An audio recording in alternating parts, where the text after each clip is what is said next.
ये देखो सब लोग आ गए हैं पीड़ा खाने के लिए और हम भी आ गए हैं। मुंह से ऐसे खावा जाए चम्मच मिला तो गीला रहा है। नमकीन नमकीन है पूरा फैला हाँ हाँ हाँ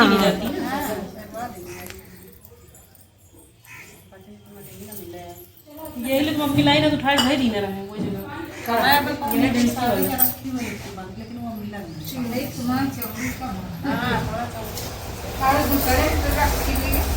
ठीक है तो एक कट्ठे पिढ़ी गया है वो मंजू ले गए अगली बार तब से धरी कहीं धरी और तुम कर दो जमा के नहीं रखी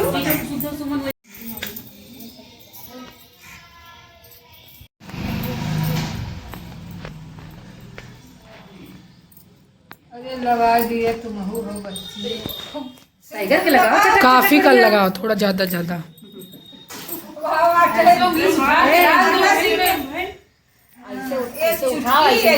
पहले घी घर खवायू घी गुड़ खवायू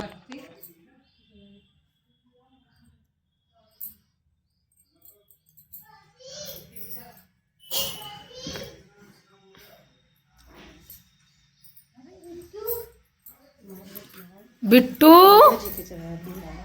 इधर आओ। घुसी कहाँ आओ क्या कर रहे हो जाएगा आओ। अभी पापा के पास जाओ बेटी अभी वो आएंगी अभी वहाँ आएंगे तुम्हारे लिए चीज लेके आएंगे। चीज़ लेके आएंगे जाओ पापा वहाँ जाकर चॉकलेट लाने लेके आओ बेटा इनका लियो कार्टून था जो मोबाइल में देखते दीप लगाते हैं। नहीं मनाई नहीं वैसे वैसे बैठ जाती को तो उतरती नहीं हम खाना नहीं खाए देती बैठ जाइए बस बैठी रही है तो खाट बनो तो लटक जाती जब किनारे पे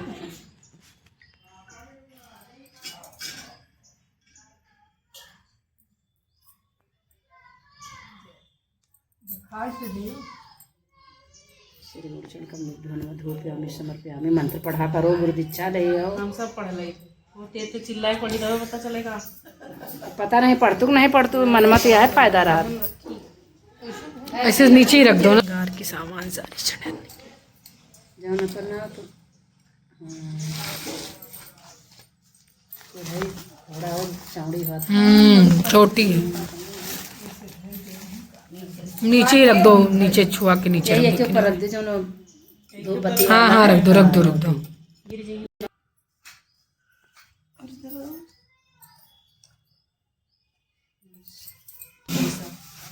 मंगा दो ना मंगा लो ना देखो। दिव्या मेरे पर्स से पैसा निकाल लो पर्स से पैसा निकाल लो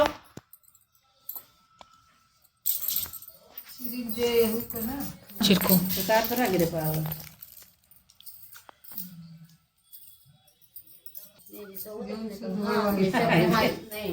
हाँ दीदी अरे आपके शुद्ध हो जौन बताओ आओ कर तो फिर कजौनी तरह हो तो इतना करो। बुआ भी तो मेरी जानती है। हाँ तो ये दे दो फिर 11 कर देना फिर सबको कोच में देना। 11 कर दियो फिर अब ये फूल वाला दे दो दे दियो दिया फूल वाला दिए चाहिए पहले 11 कर लेना। हम्म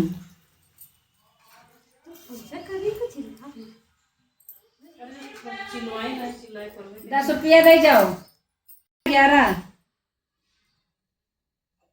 छोटा हो देखिए दे का कम जाए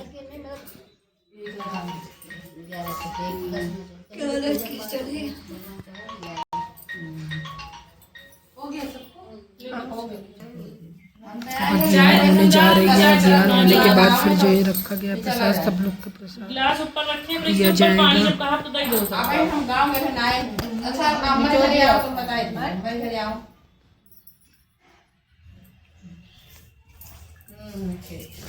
पानी से करो अंदर एकदम दिन करो हाँ नहीं नहीं नहीं ठीक है आप आपको बताइए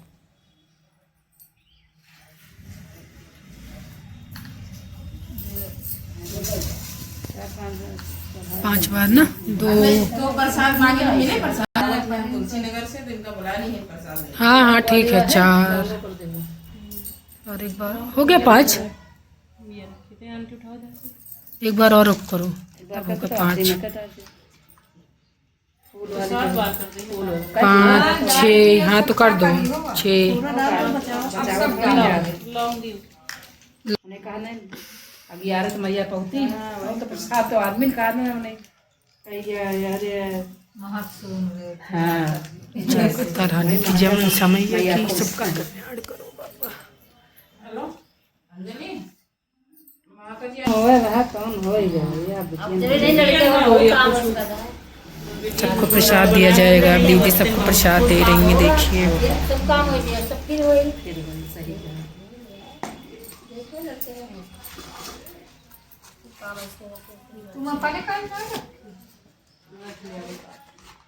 सबसे पहले अपने पे रखो, अपने में रख लो अब तब दो। खाली पूछा नहीं दिया जाता है। हाँ तो खाली थोड़ी ना, अच्छा तो फूल तो ले ले लो। उधर को उठा उधर को।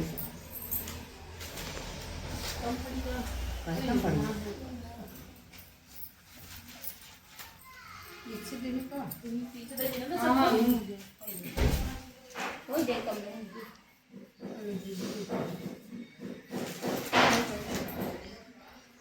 चलो फटक रहा है। हाँ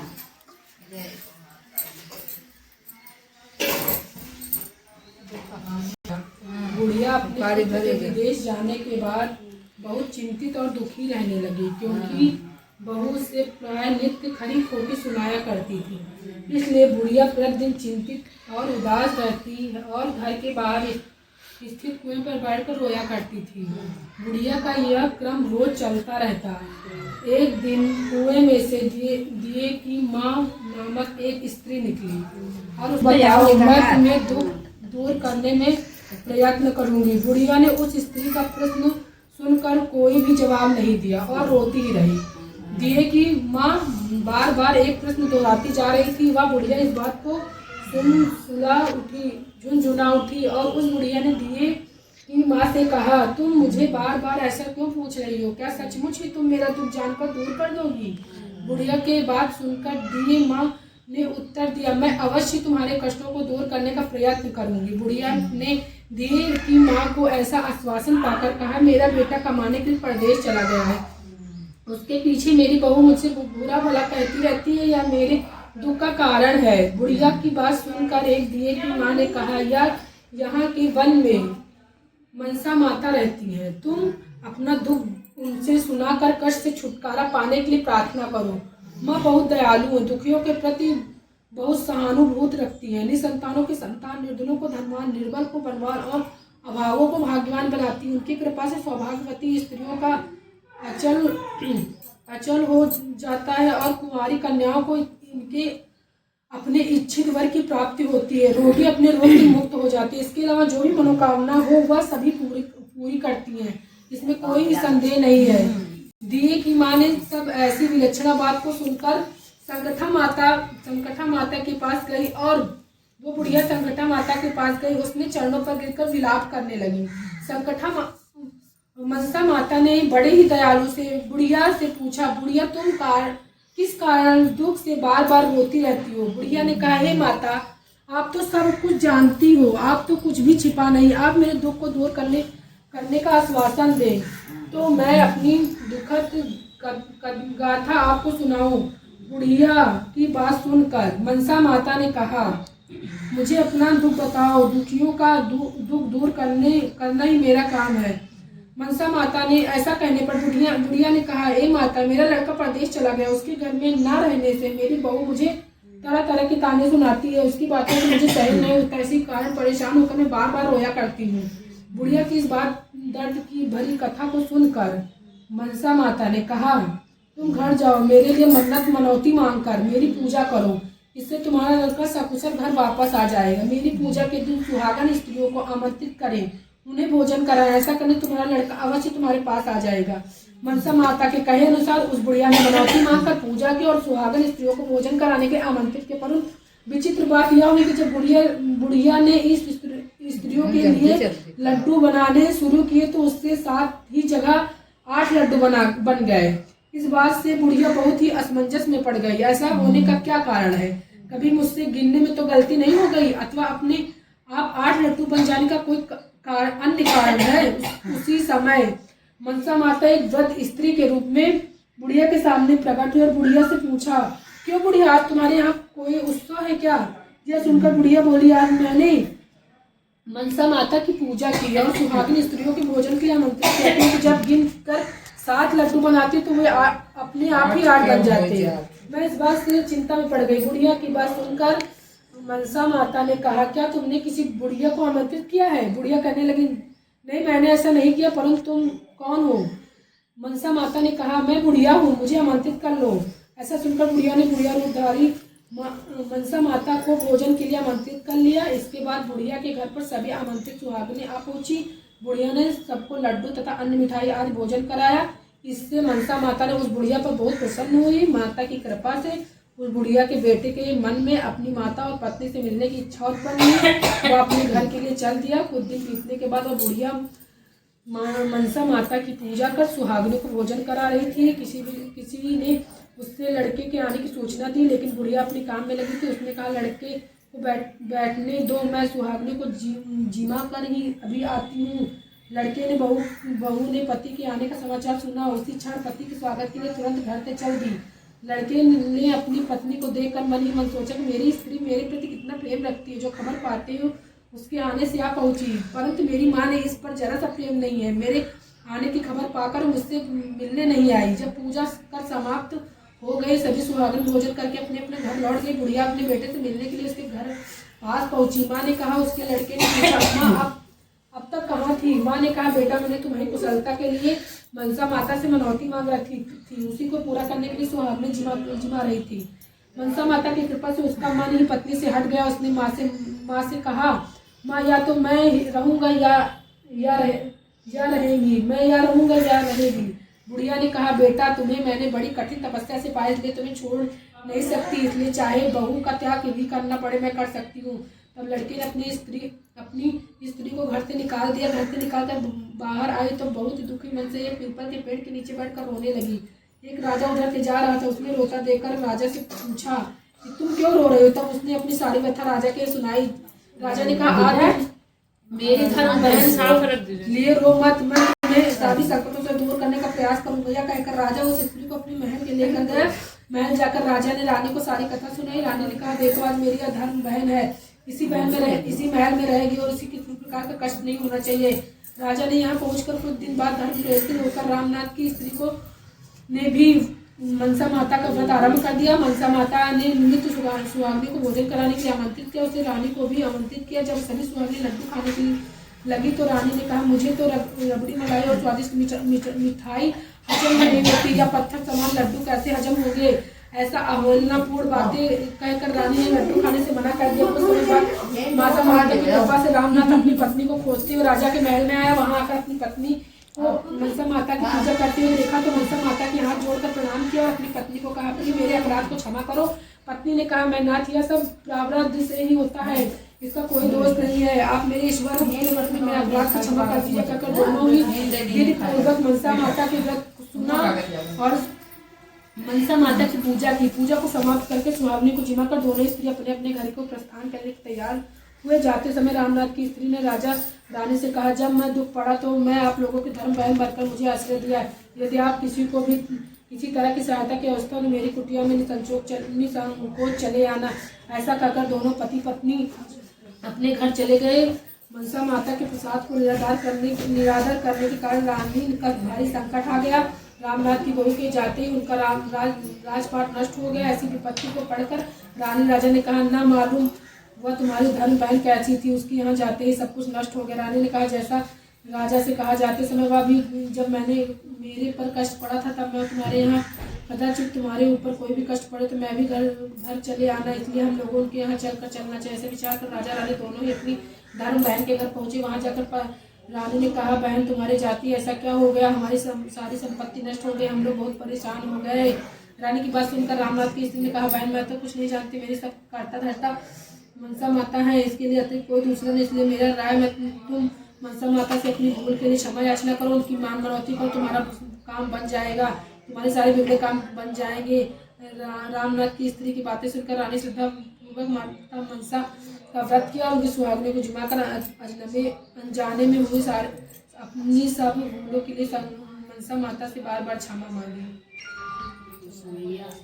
उनको थोड़ा सा और है, थोड़ा है। रानी के ऐसा कहते समय मनसा माता प्रसन्न हो गई और रात में रानी और स्वप्न में कहा कि तुम दोनों पत्नी अपने महल में चले जाओ, वहां जाकर मेरी पूजा करना और मेरे निमित्त सुहागनों को जिमा कर ऐसा करके तुम्हारा राजपाट दोबारा वापस मिल जाएगा। सुबह होते ही रानी ने अपने स्वप्न की बात राजा की बताई। रानी की बात सुनकर राजा उसी क्षण रानी के साथ लेकर अपने महल की ओर चल दिया। महल में आने के बाद राजा रानी ने माता मनसा माता के कहे अनुसार पूर्ण भक्ति भाव से माता मनसा की पूजा की और सुहागनी को भोजन कराया। ऐसा करने से उनका बिगड़ा हुआ सारा काम सुधर गया और सारा राजपाट वापस मिल गया और वो पहले की तरह राज भोगने लगे। जय हो। सब लोग प्रसाद चढ़ाएंगे, जितने लोग हैं खाने से पहले प्रसाद चढ़ाएंगे। देखिए सब लोग गौरी माता को प्रसाद चढ़ा रहे हैं, फिर उसके बाद आरती होगी। हाँ, संकट की हरनी, संकट की हरनी। हाँ दिव्या दीदी ने बोलो यार, सम्मान दीदी ना ही ना। घाट की क्या बरनी, जहाँ बास करे संकट हरनी,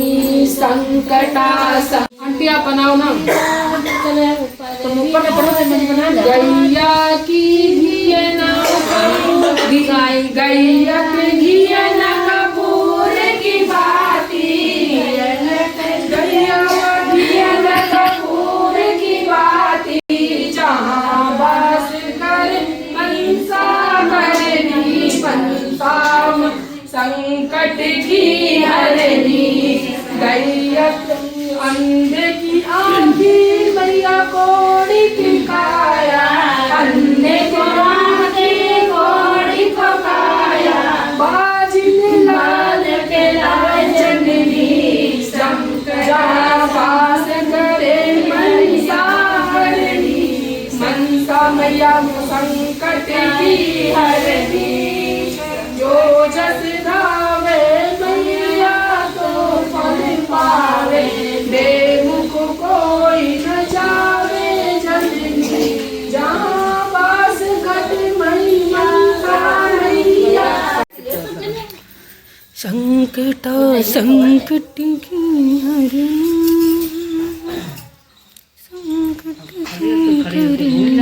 संकट नहीं घूम बैठ के कर।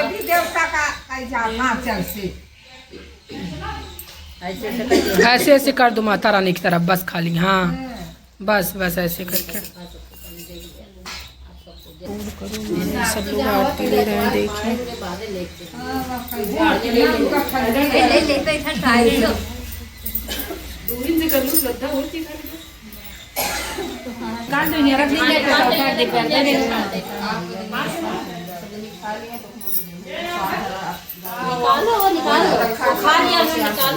सब लोग खाओ अब।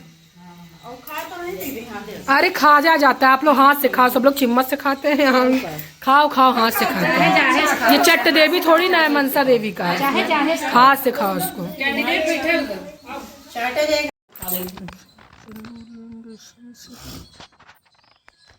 आपको ही का दे लो, बिंदी लगा ले, बिंदी लगा ले, इधर लगा बिंदी, ऐसे बिंदी लगा ले। ला मम्मी मेरे को भी दे दो। जो डब्बा रखी तो व्हाइट पन्नी रखी है, मैं भी लगा लूँ ना। ऐसे लगा लो। पानी वाला डब्बा कहाँ रखा जाता है सिद्धू का, कोई की जगह व्हाइट पन्नी रखी है, वो पत्थर नहीं है। ऐसे पांच